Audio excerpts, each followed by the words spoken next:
I was a lifeguard when I was a kid. Martellus couldn't swim very well, and one time him and my little brother Rashad, they came to my job. It was called Adventure Bay. They almost drowned, and so they were in the pool, and all I seen was them going down, and I had to jump in and save them. And it was just funny because I'm like, my brothers are here, they can't swim, they fit in every stereotype, and now I have to go save them.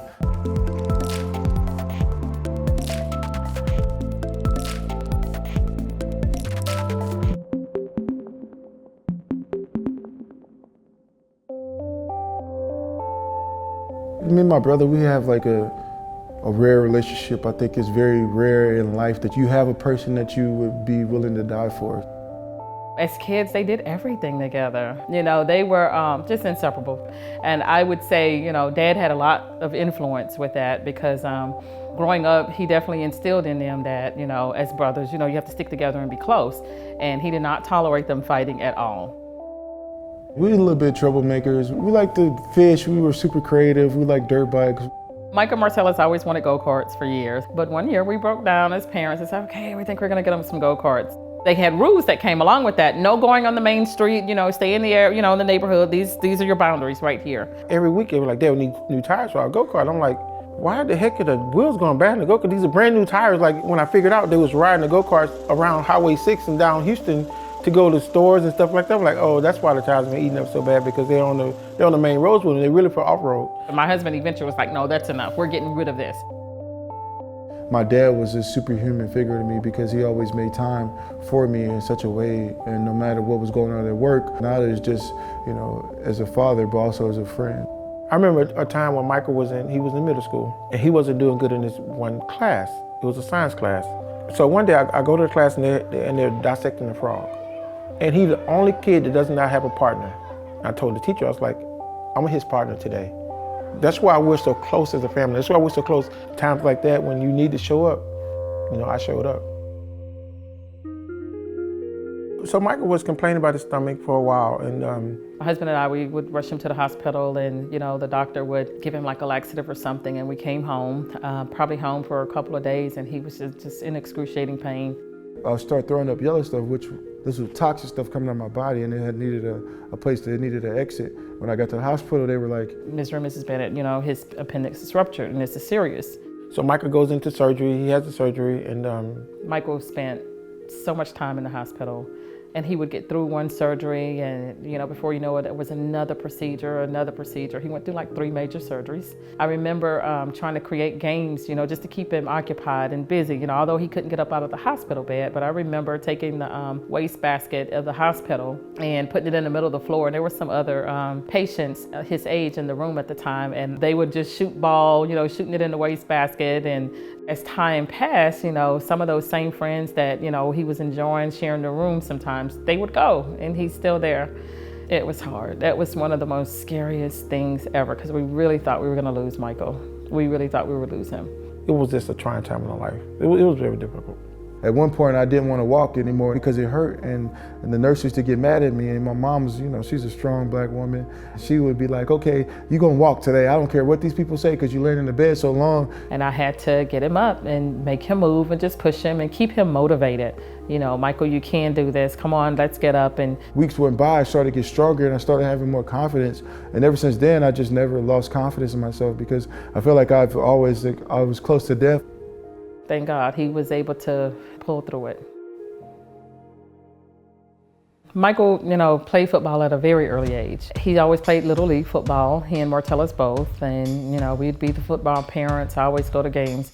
They were well known throughout the community. Hey, you seen the Bennett boys? And then you would actually walk out and then you would see these guys and like, whoa. I mean, they're not small guys, you know what I mean?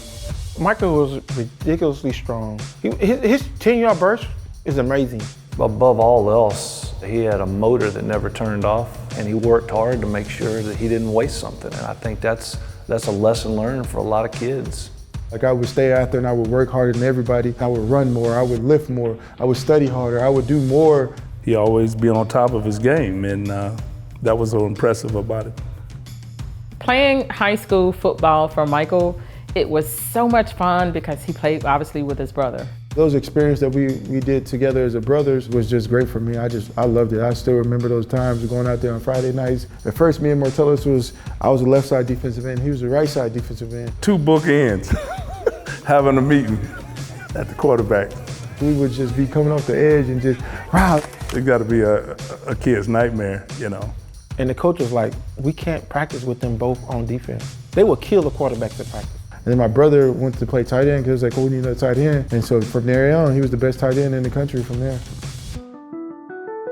Growing up, Michael tended to live in the shadows of Martellus. I remember people would always ask us, how's Martellus doing? How's Martellus doing? It's like, oh, Martellus is fine. And so is Michael, by the way. They were so close that when people would talk about Martellus so much, it didn't really bother Michael. It bothered me more than it bothered Michael. It was glorious. It was stuff that I could never forget. It was moments that we experienced on that football field. Practice together, we eat together, we would share the same bed. They had each other's back, and that was the key factor there. I felt like that at some point, the light would turn on for him. He had to work hard. A lot of kids in Michael's position probably would have gave up. I think the encouragement my wife and I gave him and him wanting to get it, I think it helped him a lot. And so that's why he is where he is today. Martellus came out of A&M a year before Michael. He got picked up by the Cowboys second round. And then a year later, Michael was the draft day. And we're sitting in the house and we're watching the draft and we're just waiting on that phone call. And first round's gone, second round, third round, no call. As the day went on, it just got worse and worse and worse and worse and worse. And I remember, the house being kind of anxious, as the rounds went on, wondering, where Michael would go. And so he tells his dad he didn't want to watch it anymore, and so they go fishing. So we leave the house, throwing the reel in the water, fishing and stuff, and then I'm kind of listening to the draft, and then Michael was like, who's gonna get drafted next? I done put in 4 years, and I did all this work, and I did all these things, and I try to do what's right. And he throws all the fishing poles in the water. He was nervous. It was nerve-wracking. So they come back home, third round, fourth round, fifth round, and his name's still not called. After a while, he just drapes across me, and I say drape because he's huge, He's just boo-hooing, he's crying, and I'm like, oh my gosh, that was hard. One thing about Michael, when his back is against the wall, he's one of the most focused people you ever want to meet. Getting undrafted at first, it was overwhelming. I was like, dang, I can't believe I put so much work into it. And it was like, either I can just stop or I can be the best at what I can do. And from then on, I just put in the work to fix the things that were wrong in my game. And he ended up going to Seattle. That was the first team that picked him up and actually gave him a shot at his lifelong dream. From there, Michael walked in the NFL with a chip on his shoulder. The NFL was in trouble the day he didn't get drafted. In the valleys is where we grow. We can't always be on a mountaintop. And for Michael, he needed to be in the valley because that's where he grew, that's where he developed, that's where he became the man that he is today. One thing I can say with football is that I have no regrets. I feel like I've been one of the greatest undrafted players that come in the NFL. That's the greatest thing I can feel, live with no regrets and be myself. Michael has a heart as big as Texas. It's just been an amazing ride for Michael.